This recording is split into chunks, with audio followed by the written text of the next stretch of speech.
आपका बहुत बहुत स्वागत है पीयूष जी।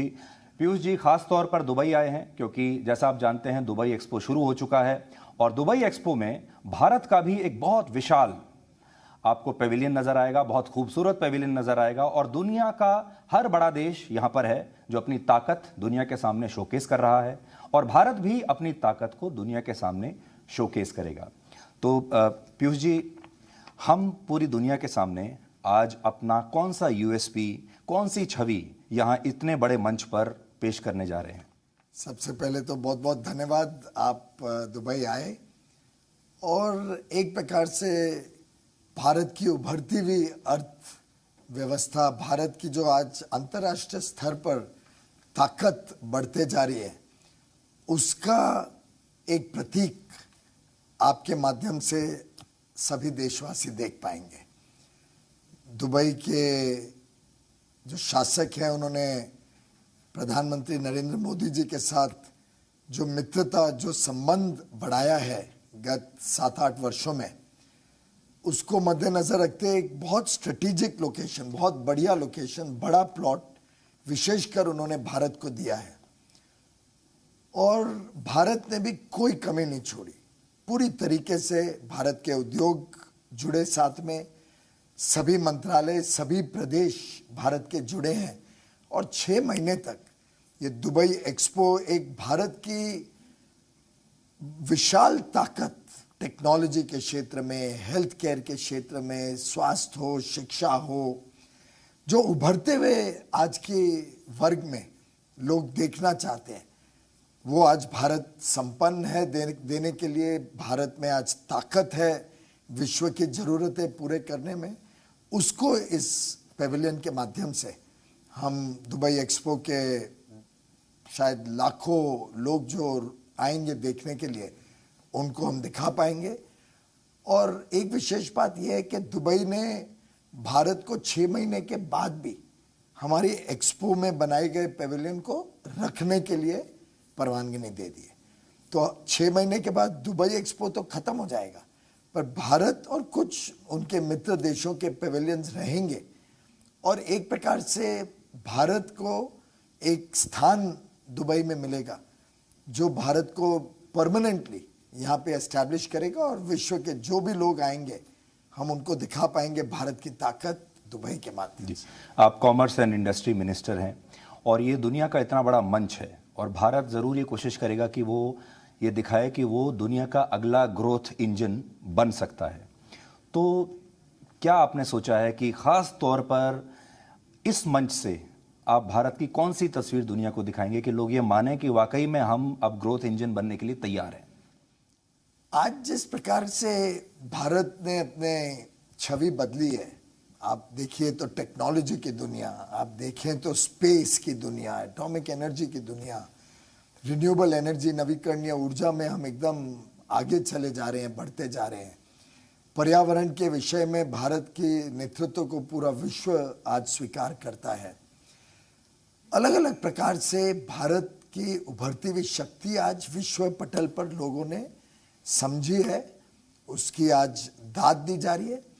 और आप देखेंगे कि अभी अभी माननीय प्रधानमंत्री जी जब यूनाइटेड स्टेट्स ऑफ अमेरिका में थे तो क्वाड की जब मीटिंग हुई, जो मीटिंगें वहाँ के बिजनेस और इंडस्ट्री लीडर्स के साथ हुई, जो यूएन में उनका भाषण रहा, जिस प्रकार से एक एक देश, मित्र देशों ने उनके साथ चर्चा की, नेताओं ने चर्चा की, ये दर्शाता है कि आज लोगों में भारत को सामने रखते हैं, मोदी जी को सामने रखते हैं तो आस्था है, विश्वास है कि भारत भविष्य के दुनिया में, भविष्य के अर्थव्यवस्था में बहुत ही अहम भूमिका निभाएगा।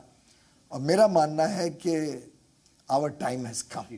जैसा आपने कहा कि प्रधानमंत्री भी ये पूरी कोशिश कर रहे हैं। कोविड के बाद से पूरी दुनिया संघर्ष कर रही है। देखिए, चाइना संघर्ष कर रहा है, अमेरिका भी संघर्ष कर रहा है। तो इसमें आप भारत के लिए क्या चुनौती और अपॉर्चुनिटी देखते हैं? अगर आप देखें तो कुछ मात्रा में कई सारे जो हमारे सरकार की योजनाएं गत 7-8 वर्षों से चल रही हैं, उसका सबसे बड़ा लाभ हमने कोविड के दिनों में देखा।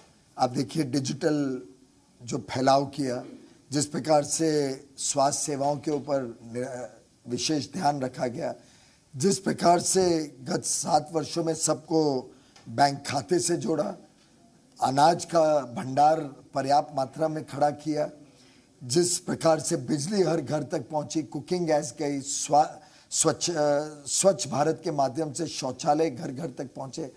अब कल्पना करिए अगर कोविड आता और ये सब चीजें नहीं हुई होती तो कितनी बड़ी समस्या होती देश के सामने। तो एक प्रकार से आज हमें संतुष्टि होती है कि ये सब कार्यक्रमों ने भारत को कोविड की लड़ाई में मजबूत बनाया। हमारे वैज्ञानिक, हमारे जितने doctors, technicians, health care frontline workers हैं, हमारे लॉजिस्टिक्स के लोग जो ट्रक, ट्रेन, प्लेन चलाते हैं, हमारे ऑक्सीजन मैन्युफैक्चरर्स और जिन्होंने ऑक्सीजन को देश भर में पहुंचाया ऐन वक्त पर, इन सब ने जो योगदान किया और खास तौर पे जो वैक्सीन में भारत ने ऐतिहासिक काम किया है। आज इस महीने हमारी कल्पना है कि 30 करोड़ वैक्सीन बनेंगे। 1 करोड़ वैक्सीन रोज भी लगाएं तो हम 25 करोड़ तक जा पाएंगे। तो एक भारत का जो आत्मविश्वास बढ़ा है, भारत जैसे जैसे और आत्मनिर्भर हो रहा है और विश्व भारत की तरफ देख रहा है कि भारत के साथ जो संबंध है लोगों के, जो विश्वसनीयता है, जो मित्रता है, उसको मद्देनजर रखते हुए वो हमारे साथ साझे भागीदारी। अब आप देखिए, चीन में एवरग्रांड का क्राइसिस चल रहा है, चीन में बिजली का क्राइसिस चल रहा है, यूके में पेट्रोल डीजल के लिए लाइनें लगी हुई हैं, यूएस में कैश क्रंच चल रहा है और इस समय सप्लाई चेन की बात सब लोग कर रहे हैं। Supply chain is the keyword जिसके बारे में सब बात करते हैं। तो इस सप्लाई चेन की जो चुनौती है, इस पर हम कितने तैयार हैं? मुझे लगता है भारत के उद्योग जगत, भारत का व्यापारी, भारत के जो हमारे उद्यमी हैं, भारत के जो हमारे स्टार्टअप की दुनिया के युवा युवती नौजवान हैं, इन सब में पूरी क्षमता है, इन सब में आत्मविश्वास है और जिस प्रकार से टेक्नोलॉजी का साधन इस्तेमाल करके भारत अपनी छवि भी सुधार रहा है और भारत एक प्रकार से इंटरनेशनल इमेज बना रहा है। मैं एक उदाहरण दूं तो कोविड के पूरे कार्यकाल में हमने एक भी कोई अंतर्राष्ट्रीय हमारा कॉन्ट्रैक्ट को मिस नहीं किया या उसको लेट डाउन नहीं किया।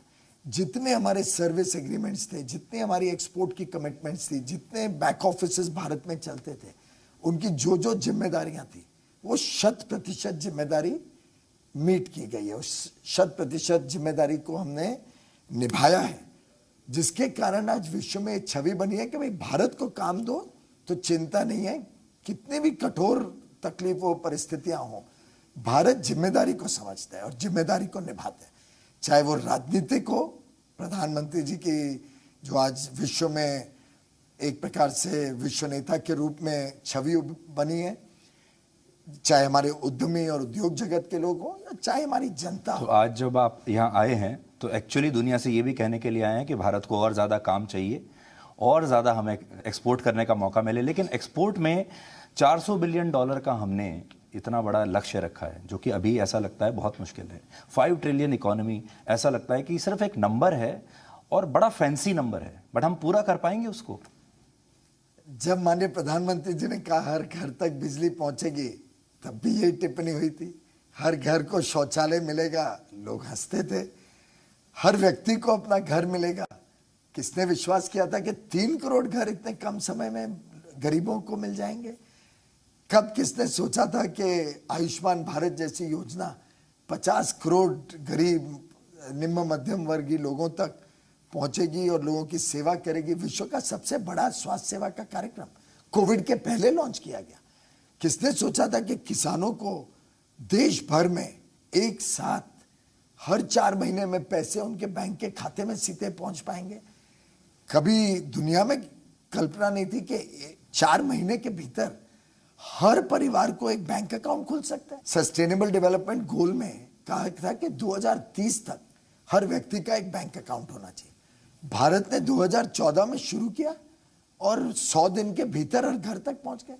प्रधानमंत्री नरेंद्र मोदी ने करके दिखाया है बार बार कि जो बीड़ा उठाते हैं, जो बड़ा लक्ष्य रखते हैं, उसको पाके। तो आज आप भारत के भी एक राजदूत के तौर पर यहाँ पर हैं, the brand ambassador of India, और प्रधानमंत्री मोदी के भी एक राजदूत के तौर पर हैं। तो आपकी अपनी खुद की निजी तौर पर कितनी तैयारी है, क्योंकि पूरी दुनिया अब आपके मुंह से सुनना चाहती है कि भारत की क्या छवि होगी? भारत एक अति आधुनिक टेक्नोलॉजी ड्रिवन, हमारे देश की जो युवा युवतियों में जो ताकत है, जो समझ है, जो पढ़ लिख के हमारे बच्चे आए हैं, जो उनकी कल्पनात्मक विचार हैं, नई नई चीज़ों का शोध करना, नई नई चीज़ों के साथ जुड़ना, उस सब को देखते हुए मेरा पूरा विश्वास है कि विश्व में भारत जिस तेज गति से उभरेगा और प्रधानमंत्री जी के मार्गदर्शन में अब भारत का भविष्य उज्जवल है। भारत एक दुनिया की ताकत बनेगी, एक दुनिया का मित्र बनेगा। Do you feel under pressure with this huge responsibility कि दुनिया को आपको एक तरीके से एक पावर पॉइंट प्रेजेंटेशन भारत के बारे में देनी है? नहीं, मुझे लगता है कि Indian talent speaks for itself. हमारे लोगों में जो उन्होंने करके दिखाया है वो अपने आप में लोगों को, बाकी दुनिया को प्रोत्साहित करता है कि भारत के साथ और काम करो। ये सेल्समैन के लिए आसान कर देता है उसका काम।